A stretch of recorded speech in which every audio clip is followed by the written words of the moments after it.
प्रिय मित्रों, जय विश्वनाथ। पुन्नाम नरका त्रायते इति पुत्रः। नरक से जो त्राण अर्थात रक्षा करता है वही पुत्र है। सामान्यतः जीव से इस जीवन में पाप और पुण्य दोनों होते हैं। पुण्य का फल है स्वर्ग और पाप का फल है नरक। नरक में पापी को घोर यातनाएं भोगनी पड़ती है। स्वर्ग नरक भोगने के बाद जीव पुनः अपने कर्मों के अनुसार 84 लाख योनियों में भटकने लगता है। पुण्यात्मा मनुष्य योनि अथवा देव योनि प्राप्त करते हैं।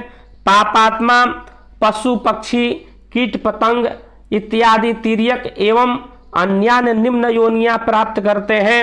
अतः अपने शास्त्रों के अनुसार पुत्र पौत्रादि का यह कर्तव्य होता है कि वे अपने माता पिता तथा पूर्वजों के निमित्त श्रद्धा पूर्वक कुछ ऐसे शास्त्रोक्त कर्म करें जिससे उन मृत प्राणियों को परलोक में अथवा अन्य योनियों में भी सुख की प्राप्ति हो सके। इसलिए भारतीय संस्कृति तथा सनातन धर्म में पितृऋण से मुक्त होने के लिए अपने माता पिता तथा परिवार के मृत प्राणियों के निमित्त श्राद्ध करने की अनिवार्य आवश्यकता बतलाई गई है। श्राद्ध कर्म को पितृकर्म भी कहते हैं। पितृकर्म से तात्पर्य पितृपूजा से है। पुत्र के लिए शास्त्रों में 3 बातें मुख्य रूप से बताई गई है। श्रीमद् देवी भागवत महापुराण में कहा गया है कि जीव तो वाक्य करणात् छया हे भूरि भोजनात् गयायाम पिंडदाना च त्रिभिर पुत्रस्य पुत्रता। अर्थात जीवता अवस्था में माता पिता की आज्ञा का पालन करना और उनकी मृत्यु के अनंतर श्रद्धा पूर्वक उनकी मृत्यु तिथि श्राद्ध में अपनी सामर्थ्य अनुसार खूब ब्राह्मणों को भोजन कराना, तत्पश्चात उनके निमित्त गया में पिंडदान करना। इस वीडियो के माध्यम से हम सब जानेंगे कि श्राद्ध में कैसे ब्राह्मण को भोजन कराएं और क्यों भोजन कराएं, इत्यादि विषयों का इसमें हम श्रवण करेंगे। मृत्यु के पश्चात जो लोग देवलोक या पितृलोक में पहुंचते हैं वे श्राद्ध कर्म में मंत्रों के द्वारा बुलाए जाने पर उन लोगों के तत्क्षण श्राद्ध देश में आ जाते हैं और निमंत्रित ब्राह्मणों के माध्यम से भोजन ग्रहण कर लेते हैं। सूक्ष्मग्राही होने से भोजन से सूक्ष्म कणों के आघ्राण से उनका भोजन हो जाता है और वे तृप्त हो जाते हैं। कहा भी गया है कि इमं मोदनम निधत्ते ब्राह्मणेषु विष्टारिणम लोकजितम स्वर्गम। अर्थात इस ओदनोपलक्षित चावल के भात भोजन को ब्राह्मणों में स्थापित कर रहा हूँ। यह भोजन विस्तार से मुक्त है और स्वर्ग लोक को जीतने वाला है। तीर इव वै पितरो मनुष्येभ्य। सूक्ष्म शरीरधारी होने से पितृ मनुष्य में छिपे रहते हैं। मनुस्मृति में मनु महाराज कहते हैं कि यस्यासेन सदास्नन्ति हव्यानि त्रिदिवौकशः कव्यानि चैव पितरः किम भूतम अधिकम ततः। ब्राह्मण के मुख से देवता हव्य को और पितर कव्य को ग्रहण करते हैं, इसलिए पितरों को दिया जाने वाला कव्य ब्राह्मण के द्वारा ही पितरों को तृप्त कराता है। मृतक का दूसरी किसी भी योनि में जन्म हुआ हो अथवा वह अतृप्त भटकती आत्मा ही हो, कुल गोत्र के उच्चारण मंत्रों सहित ब्राह्मणों को खिलाए गए कव्य रूपी श्राद्ध से मृतक किसी भी लोक में हो, किसी भी योनि में हो, वह भोजन रूपी योनि के जीव के अनुरूप होकर उसे प्राप्त होता है। जैसे गाय घोड़े का जन्म मिला हो तो घास के रूप में, मनुष्य का जन्म मिला हो तो दुग्ध भोजन इत्यादि के रूप में। वायु पुराण में कहा गया है कि नाम गोत्रंच मंत्रश्च दत्तमन्नम नायन्ति तम अपि योनि सतम प्राप्त तृप्तिस्ताननुगच्छति। श्रीमद् भगवद गीता में भगवान कहते हैं कि अश्रद्धया से किया गया हवन तप आदि कोई भी देव ऋषि पितृकार असत कहलाता है। हे अर्जुन, उसका फल न तो मृत्यु के उपरांत मिलता है और न इस जन्म में ही। अश्रद्धया हुतम दत्तम तपस्तप्तम कृतम च यत् असद्दित्युच्यते पार्थ न च तत्प्रेत्यनो इह। इसलिए जिन्हें हमारे स्मृति पुराण ग्रंथों पर श्रद्धा नहीं है, पितरों के श्राद्ध पिंडदान इत्यादि पर श्रद्धा नहीं है, उनके श्राद्ध पिंडदान करने पर भी उनका यह पितरों के निमित्त किया गया कव्य कर्म निष्फल ही है। जो अपने देवताओं और पितरों को हव्य कव्य देने में सर्व समर्थ हैं, उन्हें अवश्य ही वेदों की आज्ञा का पालन करना चाहिए। श्रुति का वचन है कि देव पितृकार्याभ्याम न प्रमादितव्यम, अर्थात देव और पितृकार्य में प्रमाद नहीं करना चाहिए। मृतक के लिए श्रुति का वचन है कि अपूपापिहितान कुंभान यास्ते देवा अधारयन ते ते संतो सुधावंतो मधुवंतो हृतस्युतः, अर्थात हे पितृदेवों, जो मालपुओं से ढके घट आपके लिए अग्नि विश्व देवा आदि श्राद्ध देवताओं ने धारण किए हैं, वे सब मधु से युक्त और जिनसे घृत चू रहा हो, ऐसे पदार्थ आपके लिए तृप्त करने वाले हो। अब लोग कहते हैं कि जो समर्थवान नहीं है उन पर तो अतिरिक्त बोझ ही है, गरीब कहाँ से करेगा इतना व्यय। तो इस पर शास्त्र का वचन है कि जो श्राद्ध करने में समर्थवान नहीं है वह फल मूल शाक आदि से श्राद्ध करें। कुर्म पुराण में कहा गया है कि अपि मूलैर फलर्वापि प्रकुर्यार विधनम द्विजः तिलोदकैहि तर्पयेद वा पितॄन् स्नात्वा समाहिताः। यदि फल मूल शाक खिलाने में भी समर्थ नहीं है तो खुले में जाकर अपने दोनों हाथ ऊपर करके पितरों से कहे, हे मेरे पितृगण, मेरे पास श्राद्ध से उपयुक्त न तो धन है न धान्य आदि, हाँ मेरे पास आपके लिए श्रद्धा और भक्ति है, मैं इन्हीं के द्वारा आपको तृप्त करना चाहता हूँ, आप तृप्त हो जाएं। मैंने शास्त्र की आज्ञा के अनुरूप दोनों भुजाओं को आकाश में उठा रखा है। न मेस्ति वित्तम न धनम न चान्यास्त्राधोपयोग्यम स्वपितृन् नतोस्मि तृप्यन्तु भक्त्या पितरो मयितो कृतो भुजो वर्त्मनि मारुतस्य। श्राद्ध में भोजन किसे कराएं और श्राद्ध में विहित ब्राह्मण कौन है, इन विषयों को लेकर के मनुस्मृति आदि धर्म ग्रंथों में उल्लेख प्राप्त होता है। यत्नेन भोजयेत् श्राद्धे वह वृचम वेद पारगम शाखांत गमनाथार्ध्यु छंदोगम तु समाप्तिकम, अर्थात श्राद्ध में यत्न पूर्वक ऐसे ब्राह्मण को जो बहुत ऋचाओं को जानने वाला वेद पारंगत हो, अथवा जिसने वेद की कोई शाखा पूरी पढ़ी हो, या जिसने संपूर्ण वेद पढ़ा हो, को ही भोजन करावे। शास्त्रों में विषम संख्या में ब्राह्मण को भोजन कराने का नियम है, लेकिन देव कर्म और पितृकर्म में एक भी विद्वान ब्राह्मण भोजन कराने से जो विशेष फल प्राप्त होता है वह वेद देव विद्या से विहीन अनेक ब्राह्मणों को खिलाने से भी नहीं होता। एकैकमपि विद्वांसम दैवे पित्रे च भोजयेत् पुष्कलम फलमाप्नोति ना मंत्र ज्ञान बहुनपि। भीष्म पितामह जी का भी ऐसा ही वचन है। भारत वेदज्ञ पुरुष अपना प्रिय हो या अप्रिय इसका विचार न करके उसे श्राद्ध में भोजन कराना चाहिए। जो 10 लाख अपात्र ब्राह्मण को भोजन कराता है उसके यहाँ उन सब के बदले एक ही सदा संतुष्ट रहने वाला वेदज्ञ ब्राह्मण भोजन करने का अधिकारी है, अर्थात लाखों मूर्खों की अपेक्षा एक सत्पात्र ब्राह्मण को भोजन कराना उत्तम है। प्रियो वा यदि वा द्वेष्यस्तेषां तु श्राद्धमापयेत् यः सहस्त्रम सहस्त्राणाम भोजयेद्नरः एकस्तन्मन्त्रविद् प्रीति सर्वान् नरहति भारत।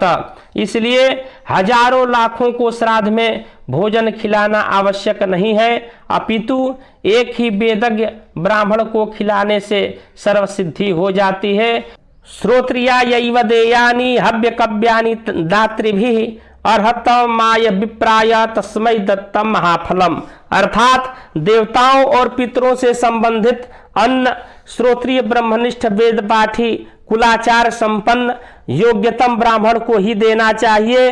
इस प्रकार के श्रेष्ठ ब्राह्मण को दिया गया हव्य तथा कव्य महाफल को देने वाला होता है।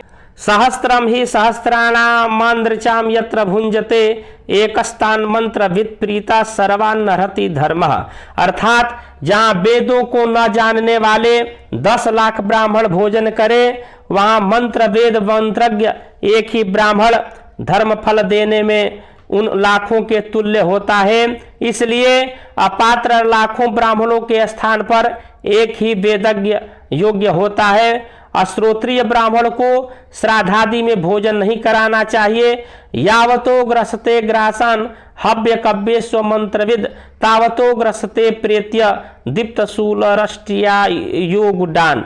अर्थात वेद मंत्रों को न जानने वाला ब्राह्मण देव कार्य में और पितृ कार्य में जितने ग्रास खाता है, तो उसको खिलाने वाला मनुष्य उतने ही जलते हुए शूल और लोहे के पिंडों को मरने के उपरांत नरक में जाकर खाता है। सुयोग्य श्रोत्रिय आदि ब्राह्मणों के न मिलने पर श्राद्ध के लिए मध्यम ब्राह्मण ग्राह्य है। माता महादि संबंधियों को ही श्राद्ध में निमंत्रण करना चाहिए।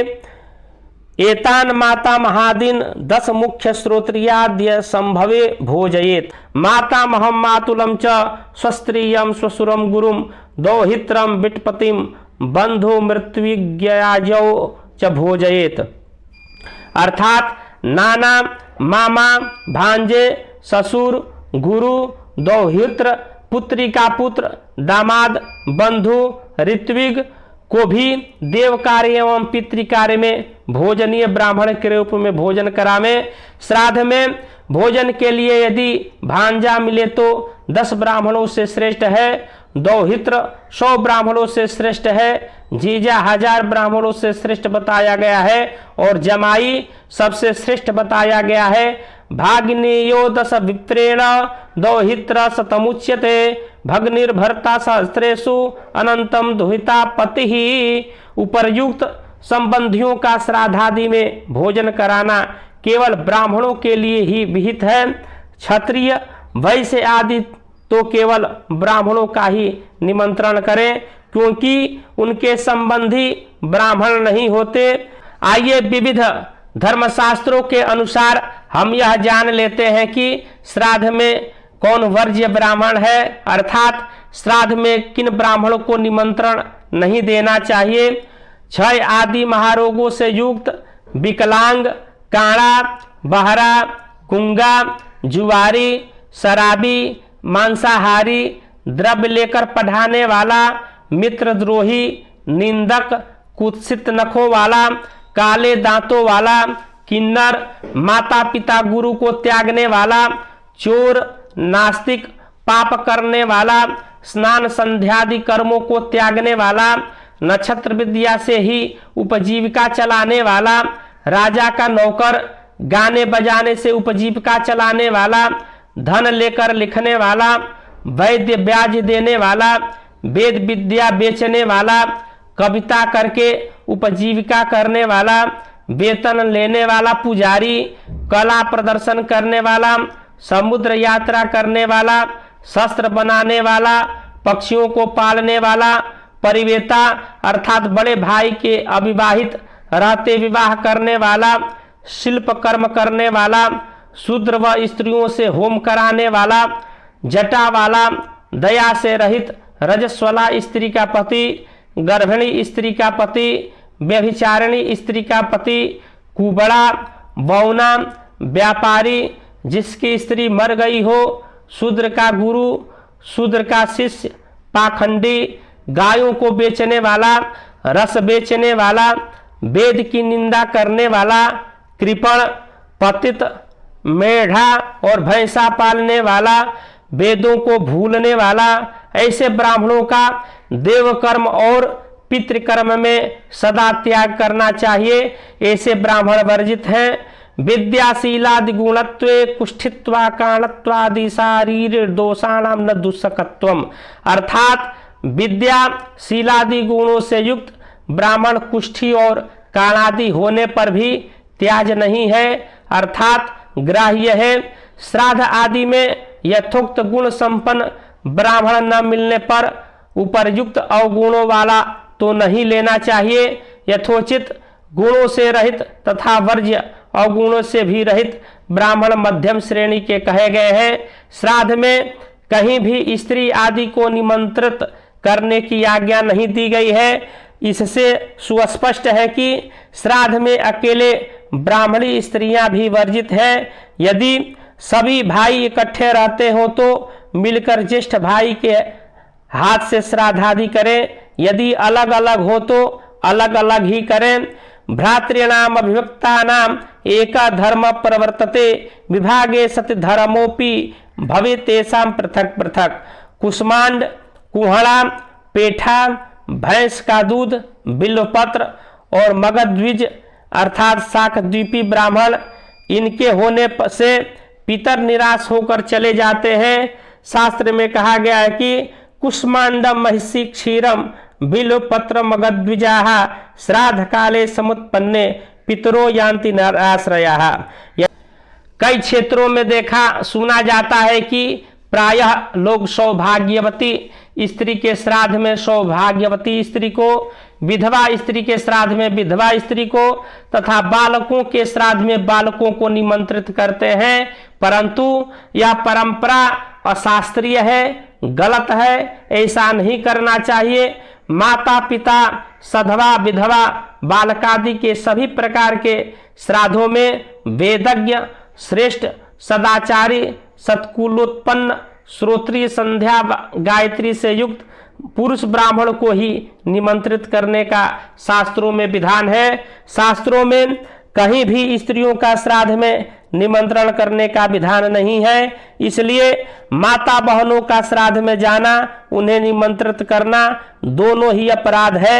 हाँ, शास्त्रों में इतना अवश्य कहा गया है कि सौभाग्यवती स्त्री के श्राद्ध में अथवा सती अर्थात पति के साथ जलने वाली स्त्री के श्राद्ध में ब्राह्मणों के साथ ब्राह्मणी का भी निमंत्रण करें अर्थात जोड़ा जोड़ी भोजन करावें।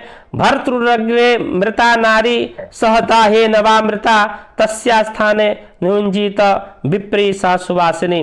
प्रिय मित्रों, इस वीडियो को अपने इष्ट मित्र बंधु बांधवों के साथ शेयर करें, लाइक करें, कमेंट बॉक्स में अपना सुझाव अवश्य दें। अगर हमारे इस YouTube चैनल पर पहली बार वीडियो देख रहे हैं तो हमारे चैनल को सब्सक्राइब करें। जय विश्वनाथ, हर हर महादेव, नमस्कार।